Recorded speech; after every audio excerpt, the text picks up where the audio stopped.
என்ன 5 4 3 2 1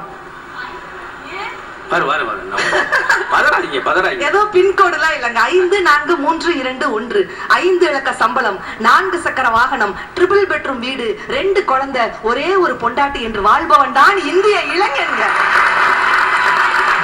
நீங்க எல்லாம் சொல்லுவீங்க, இன்னைக்கெல்லாம் பசங்க அப்பம் பேச்ச கேட்க மாட்டேக்கா, தருதலையா திரியறான். டேய், அப்பா சொல்றாரு பையனை பார்த்து, பக்கத்துட்டு பத்மா பாருடா, பூரா 100க்கு 100 மார்க், நீ இருக்கிய தருதல அந்த பிள்ளைய பார்த்துதான்ப்பா பூரா ஃபெயில் ஆகி போய் கிடக்குறேன்.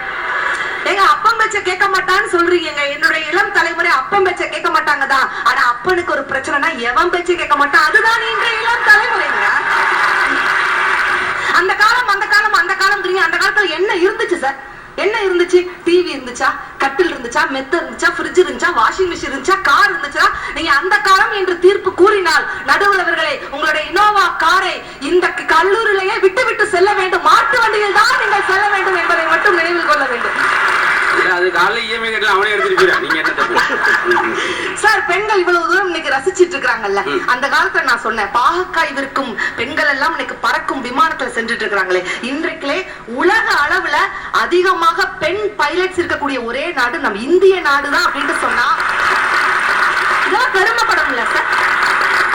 போன வருஷம் பொங்கல்னு வச்சாலே எங்க வீட்டுல எல்லாம் என்ன வெளியே பொங்கப்பான பக்கத்துல விடவே மாட்டாரு சார். ஏன் தெரியுமா சார்?